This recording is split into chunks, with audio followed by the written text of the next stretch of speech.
જોવો છો જેવું દુબઈમાં હાલમાં એકદમ બધું સેફ છે, બધા લોકો અવર જવર કરે છે, ખાલી ફ્લાઇટ જ કેન્સલ થઈ છે, બરોબર.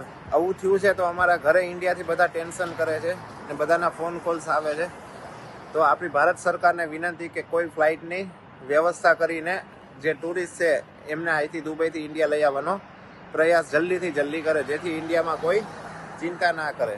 ધન્યવાદ. જોઈ શકો છો તમે બધું દુબઈમાં બધું ઓન લાઈવ છે, ટેક્સી, ફૂડ બધું અવેલેબલ છે, બધા grocery store as of now available જ છે. ઈરાન અને ઇઝરાયલ વચ્ચે યુદ્ધ મામલે ભારે તણાવની સ્થિતિ સર્જાઈ છે, જેના કારણે રાજકોટના 8 થી 10 લોકો દુબઈમાં ફસાયા છે.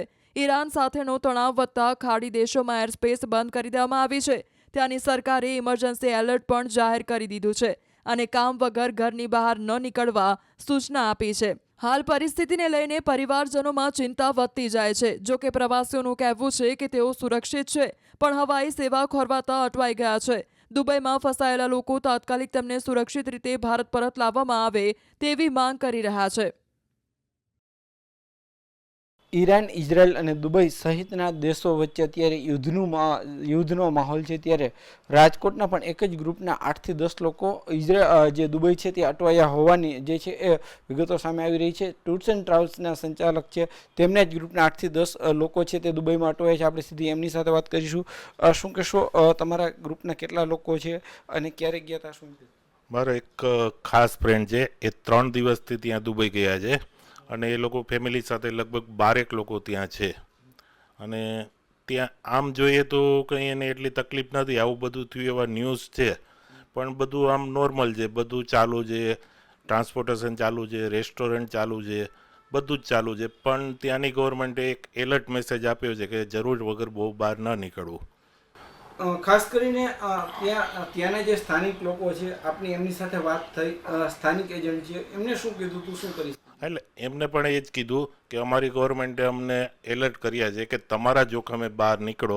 આમ બધું ચાલુ છે, પણ એ લોકોને ક્યારેક કાલે ડ્રોન પડ્યા હોય એવું જોવા મળ્યું, મિસાઇલ જતી હોય એવું જોવા મળ્યું. એટલે બહાર નીકળવા માટે થોડું સાવચેતી રાખવી એવું એમને ગવર્મેન્ટે કીધેલું છે. ખાસ કરીને જે છે તમારા માટે પણ એક ચિંતાનો વિષય હોઈ શકે, પરત આવી શકે ત્યારે એરલાઇન્સ પણ બંધ છે. હા, એટલે અત્યારે તો લગભગ બધી એરલાઇન્સે 2 કે 3 દિવસ માટે બંધ કર્યું એવા ન્યૂઝ છે.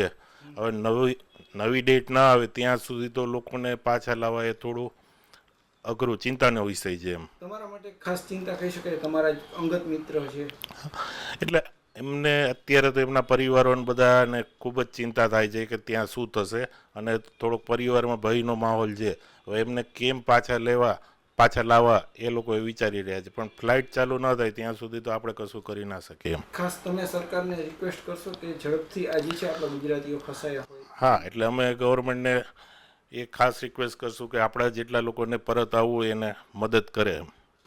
ખાસ કરીને પરિસ્થિતિ કેવી કહી શકાય, અને તમારે જ્યારે ગયા હતા ત્યારે કઈ વાત થઈ હતી? એવું ગયા ત્યારે તો એકદમ નોર્મલ હતું, પણ આ બધું છે ઈરાન, ઈરાક, દુબઈ અને અમેરિકા વચ્ચેનું, જેમાં ટુરિસ્ટો આમ કંઈ હેરાન થાય એવું લાગતું નથી, પણ ત્યાં હોય એટલે થોડું આપણને બધાને ચિંતા તો થાય. એમને થાય, આપણને થાય અને એમના પરિવારોને થાય.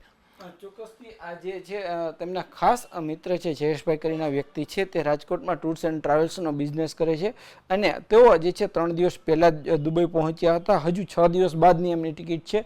જોકે અત્યારે જે છે એર સ્પેસ બંધ કરી દેવામાં આવી છે.